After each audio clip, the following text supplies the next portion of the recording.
Well, we're testing now to see what is actually going on. I'm getting ready to call down to Louisiana's State and National Weather Center, and the number is 504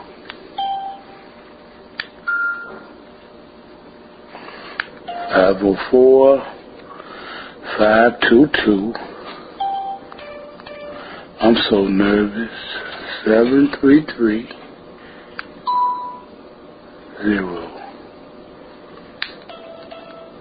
This is what y'all call going outside the box. But the prophets of old called it standing on the word, baby. Here we go. Hallelujah. 8th grader from the Lou on the west side. Nobody trying to tell somebody about somebody who could save anybody. Just hold my mule. Let's go. WheelChair Prophet in the house. Praise you, God. Good evening. Thank you for calling the Store of the Sun. One moment, please.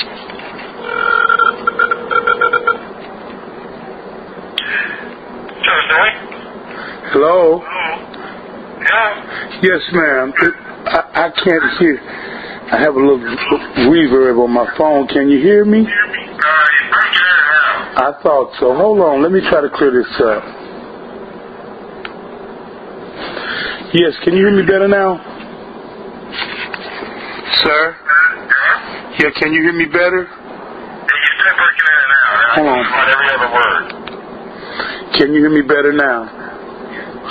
Listen, I'm in St. Louis City, Missouri, and I understand our weather, and I say our because whatever happens in weather affects us all globally. It does not discriminate, as well as you would know. It may be the minuscule or most minor effect, but the weather system affects us all every day. And it reminds us every day, as you good weather meteorologists do, that we all are a global community, whether we like it or not. Now, isn't that true?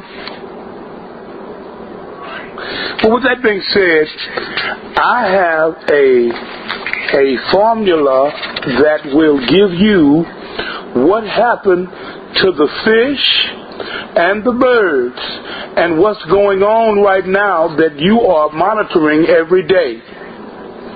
And this formula was given to me on the 2nd or the 3rd of January. It is documented in MP3 form.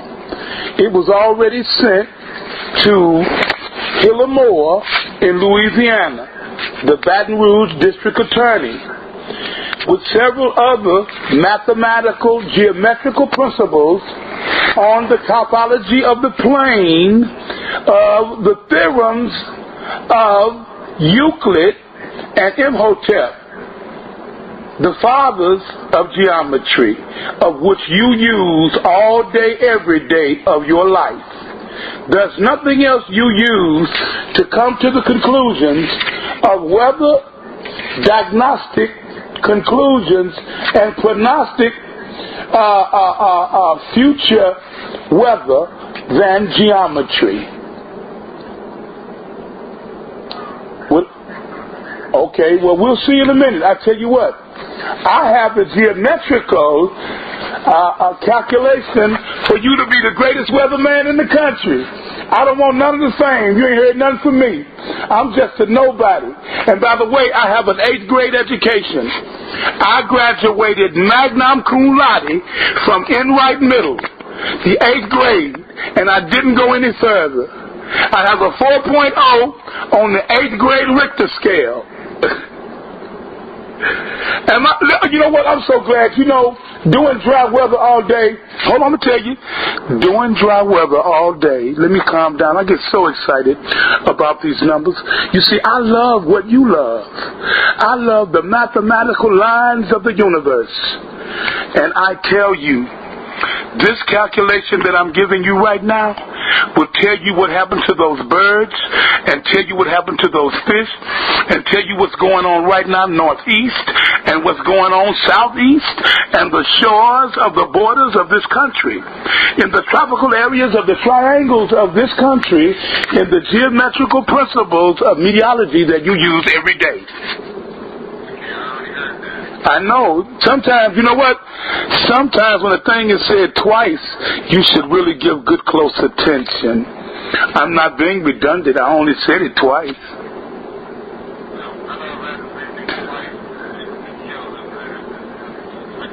Well, not you. You're not a killer. Just don't push. My name is Mark Anthony Wooden. And I am a prophet, a man of God in the city of St. Louis. For over 40 years, I've been preaching this word.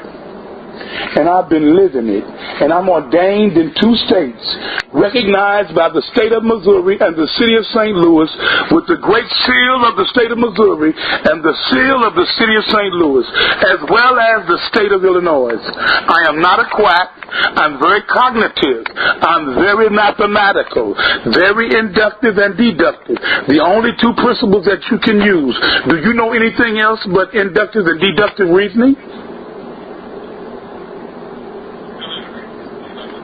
Do you know anything else in the 4.0 of academia that you use to learn with?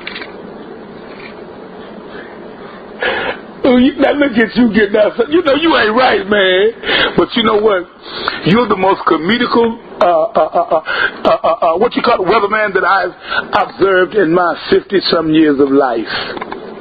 Now, this is what God gave me to give to N.O.A.A, who He has.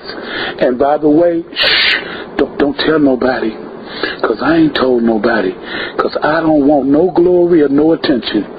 But I personally talked to N.O.A.A today.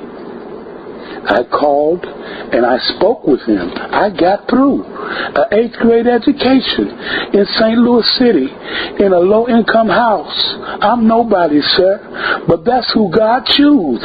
He always chose the rooster to remind Peter. He always chose the rod to split the Red Sea. He used a donkey to talk to Balaam.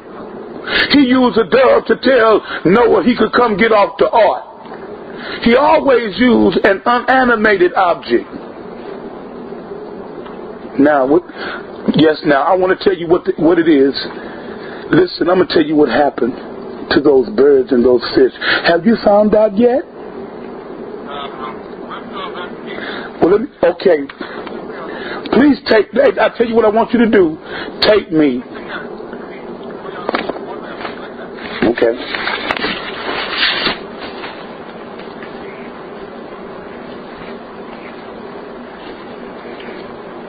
Okay, I want you to take this conversation because I want any academician in the 4.0 of any sciences known to man, whether it's literary sciences, mathematical sciences, journalistic sciences, whatever your majors and your minors are, please give me the academic question. And don't buffoon me and write me as a quack. Please give me discretion on the scale of deductive and inductive reasoning, because you just might find your answer from an 8th grader. Here we go. Here we go. It's not a finding. It is what God spoke to me to speak to N.O.A.A, who He has already had, and it is already dated. It's congruently perfect in the topology planes of geometry to the time when this occurred.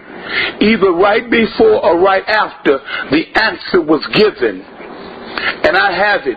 If you know how to use volume, speed, and things of this nature, and I'm going to tell you what happened. There was no shaking of the earth. The wind and cold and the tropical seasons in a complete use of the wind, the moisture, the oxygen. I'm going to tell you what happened to the fish. The fish was like in a wash machine that would normally ring in the clockwise.